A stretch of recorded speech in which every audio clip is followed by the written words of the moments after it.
No, it's a lot challenging. The state is getting tighter and tighter with their money. The federal government is getting tight, and this is why we have to fight.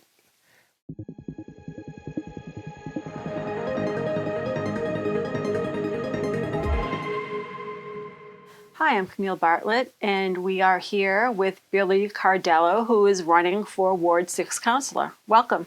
Thank you very much. I'd like to thank you and your staff for inviting me over here tonight. And it's very interesting. I'm originally from the city of Everett. I was a city councilor for 20 years. I was the president of the city council. I was the chairman of the public safety. I have done a lot for the city of Everett, and I want to bring it to the city of Peabody. Especially is with my experience, I think I can help Peabody out very well. This is why I'm running. What got me going in Peabody, I've been here, in November, I'll be here 13 years. And what I have seen is the same thing that I saw back in Everett. I have nothing against the former councilor. It's just that people that I've been knocking on doors with and everything, they never saw him. They only communicated him through telephone and email. What I would like to bring to the city and to Ward 6 is I'm available 24 hours a day. I'm retired. I'm a former Boston Edison employee for 40 years. I coached football, Papawana, high school football for 4 years at Pope John High School. I bring the background of a city councilor. I know how to get things done. If I can't get the right answers, I will get the right answers, and I do get back to my constituents very well. I live in Peabody now, at 11 Lisburn Street. I'm retired, so I'll be home every day. They can get me on Councillor Billy at Comcast.net, or they can give me a phone call at 978-578-5322, which is my cell. Okay. So what motivated you to run? What motivated me to run is that my neighbors. After being here 6-7 years, people saw a banner in my garage, and they said, "You used to be a city councilor?" I said, "Yes." "What can you do for us? How can you help us out?" I says, "Well, my street is bad." Well, as a city council and as the president of the council at one time, we used to ask all the councilmen and aldermen to put a list together of streets that had to be done, sidewalks had to be done, or trees had to be cut.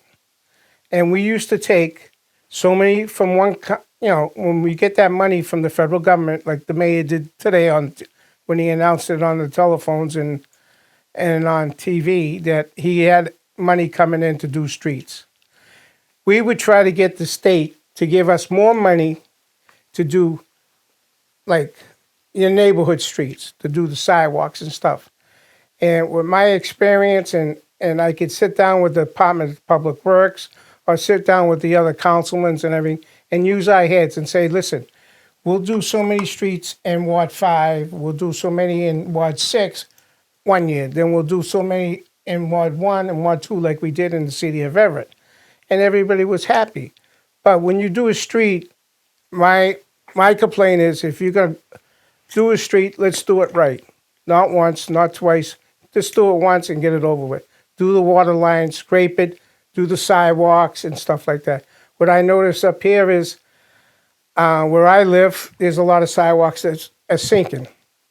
I mean, after years, maybe because of the tree stumps and stuff like that, I understand. But there's a lot of old trees in the neighborhood that have to be cut down and sidewalk has to be fixed. So that would be my first agenda as elected official.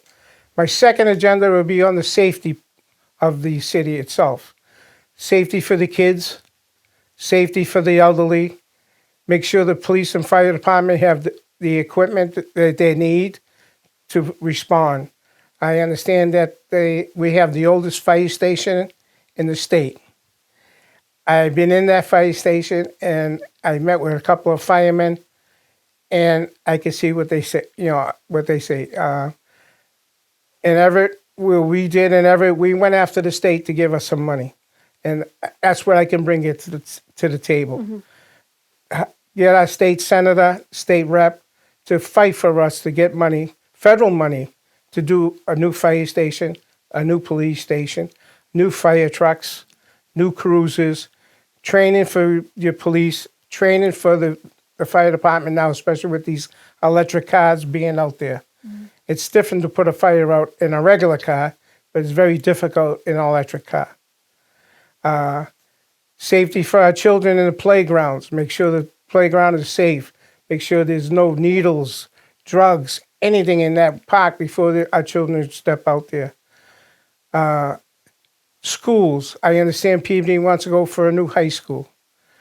Fine. We did it in Everett, and what we did in Everett is we told our state rep and state senator, listen, this is what we need. This is what we have to do.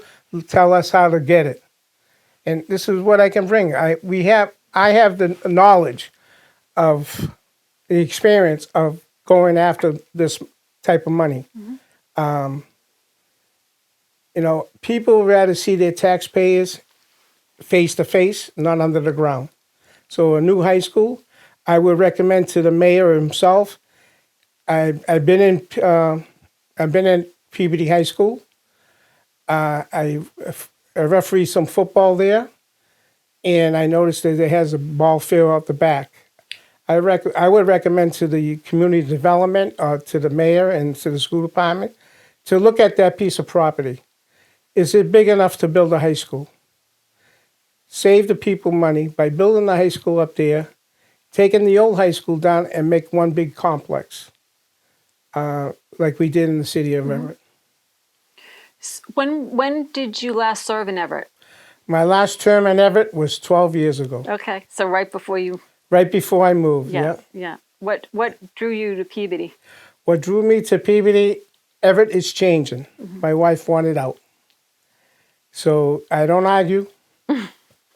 I spent 62 years in Everett, and I says, can you wait until after I was going through election. I says, can we wait and see how? So we waited a year, and then I said, okay, I'll retire. When she retired from Boston Edison, and I retired 2 years later after I moved up here. And they say this is North Everett, Revere, Chelsea, so on and so forth. But I understand that Peabody does a lot of busing from one end of the city to the other end of the city. They bus people out to St. John's Prep, the trade school up in Danvers, stuff like that. I'm used to that. We used to take our special need children that we didn't have enough teachers for, and we used to bus them out to different towns and take their kids in from our town. So I know how that works. And like I said a couple of days ago to the labor board, to the Teachers Association, that I would sit down with the teachers and find out, and sit down with the school committee and find out how many special needs teachers that we do have in the city. Where I'm new in the city, but this is what I have the experience to sit down with them and talk to them and find these special needs children to keep them local, keep them in the town. Because sometimes when you move a special need children out of the city, they lose it. They rather be close to mom and dad and into the city. How has, in your experience, governing at the local level changed over the years? Is it harder? Is it challenging? It's challenging now. It's a lot challenging. The state is getting tighter and tighter with their money. The federal government is getting tight. And this is why we have to fight. The more we fight, then she'll understand. The governor will understand that, you're giving that lottery money to towns that don't need it. But there's towns in the North Shore that need it. And it seems like more of the money that the state's giving out, it seems like it's down in Westwood, that part of the city. But we don't see it enough coming this way to us.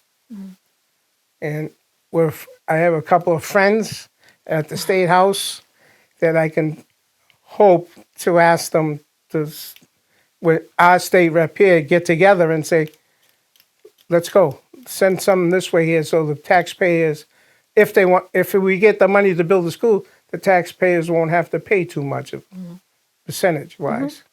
Makes sense. So what is your favorite thing about the city? The favorite thing about the city is it's unique. Everybody's friendly, just like in Everett was. People are friendlier. They're more supportive of their schools, more supportive of their teams, like Everett High School we were. You know what I mean? I ain't mention no names, but they have a lot of programs up here, just like we had in Everett. And I can bring more programs, I think, this way. Since my ex-buddy works for you people, we can sit down and talk, and we might be able to do some more. What's your least favorite thing about the city, and what might you do to fix it? The least favorite thing I have for the city is they have a lot of open land. And a lot of people have been saying, well, I don't want nothing built here. I don't want nothing built there. But I noticed that up here, and it's been a long time, is the land behind Green Tea on Route 1. It's been empty for a long time. I mean, every time I drove up Route 1, I'm saying to myself, that would make a nice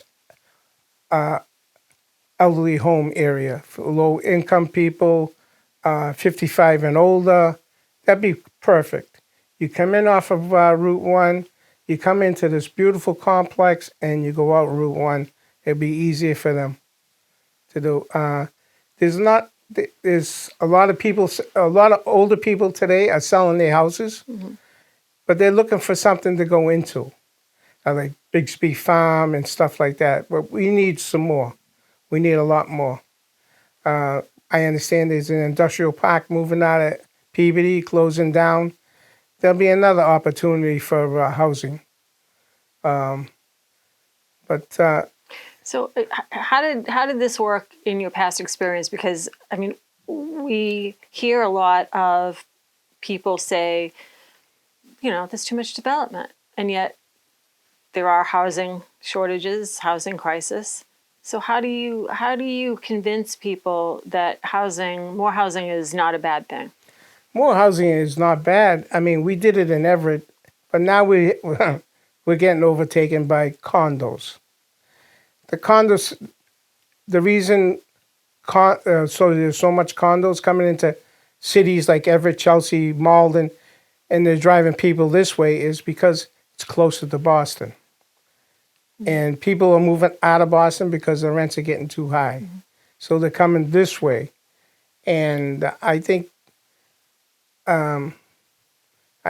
we as an elected official, I think we have enough property here to satisfy everybody. I mean, I'm not saying we're going to put it into your neighborhood, but I would probably look at open land where it doesn't affect a neighborhood or a main drag. You know, but that's the biggest issue in any politics today is housing. Right. So the city is putting together a steering committee for its master plan. I guess they haven't done one in like 20 years. So what would you like to see included or paid attention to? What kinds of things should be in there? Well, what we did in the past is we made sure that people understand when they get into this committee, they know what they're talking about and know what they're doing. Because we had a committee that overlooked the high school, how to build a high school. So we made sure we had a union rep, a consultant, and lawyers on that piece of thing. So it would understand for the people. We had a committee. It was like a council committee that reported back to the people itself. You